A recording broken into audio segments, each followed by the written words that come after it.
जाएगा। In between मैं एक काम करता हूँ, अमित पबारी हमारे साथ जुड़ रहे हैं, CR फॉरेक्स के फाउंडर एंड MD हैं। अमित भाई बहुत शुक्रिया, थैंक यू वेरी मच समय देने के लिए। ये डॉलर रुपये इक्वेशंस बिगड़ी है, इसमें सच है, और रुपया अपने आप में काफ़ी कमज़ोर हो रहा है।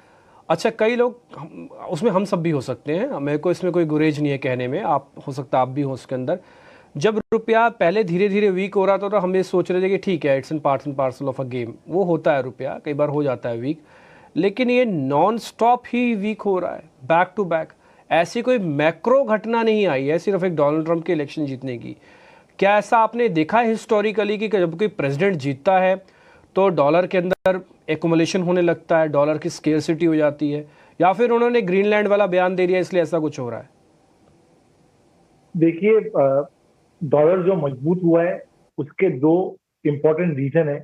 पहला रीजन, जैसा आपने कहा कि ट्रम्प का जो फियर है पूरे मार्केट को कि ट्रम्प आएंगे, टैरिफ लगाएंगे, उसके कारण इन्फ्लेशन बढ़ेगा यूएस की इकोनॉमी में, और जो फेड है वो इतना एग्रेसिवली रेट कट नहीं कर पाएगा। उसकी वजह से डॉलर तेज हो रहा है और बाकी इमर्जिंग मार्केट करेंसी जो है वो वीक हो रही है। लेकिन लास्ट वीक एक इंपॉर्टेंट डेटा पॉइंट आया था यूएस के अंदर पे। पहला डेटा पॉइंट था जो फेड का मिनट्स ऑफ द मीटिंग होते हैं। हम ऐसा कहते हैं कि जब फेड की मीटिंग्स होते हैं तो हमको समझ में आता है कि फेड क्या कर रहा है, लेकिन अगर फेड की मिनट्स ऑफ द मीटिंग हम पढ़ते हैं तो हमको समझ में आता है कि जो फेड के मेंबर्स है वो क्या सोच रहे हैं। तो फेड की मिनट्स ऑफ द मीटिंग को अगर हम ठीक से पढ़े तो उनका सोच धारा अभी ऐसी है कि वो इंटरेस्ट रेट को तब तक कट नहीं करेंगे जब तक इन्फ्लेशन बहुत ज्यादा नीचे नहीं आ जाता या यूएस का जॉब मार्केट पे अनएम्प्लॉयमेंट रेट बहुत ज्यादा बढ़ नहीं जाता। वो मिनट्स ऑफ द मीटिंग को पढ़ने के बाद में मार्केट ये एंटिसिपेट कर रहा है कि इन्फ्लेशन तो ऐसे भी स्टिकी रहने वाला है, और जो फ्राइडे का जॉब डेटा था वो भी स्ट्रांग ही आया था। ऐसा तो आज मार्केट के अंदर पे ये परसेप्शन है कि जो डॉलर का रैली है वो स्ट्रांग रह सकता है। ठीक है अमित भाई, बस इतना बता दो कितना हम और वीक होने जा रहे हैं एज एन करेंसी, हमारा रुपया कितना और वीक होगा, ये और बता दो बस आप। राइट सर, ये रुपया का लेवल को आइडेंटिफाई करने के पहले अपन और थोड़ा स्टडी करते हैं डॉलर इंडेक्स के बारे में। डॉलर लास्ट 2 महीने के अंदर पे 10% के अप्रोक्सीमेटली बढ़ा, अपन 2.5% से वीक हुए। इसका मतलब क्या हुआ है कि हमने डॉलर के मुकाबले में हमने आउट परफॉर्म किया है, और बहुत सारी इमर्जिंग मार्केट करेंसीज के भी मुकाबले हमने आउट परफॉर्म किया है। ऐसा हम क्यों बोल सकते हैं? क्योंकि डॉलर 10% से वीक हुआ, स्ट्रांग हुआ, और हम 2-2.5% से वीक हुए। लेकिन क्या ये डॉलर का रैली सस्टेनेबल है?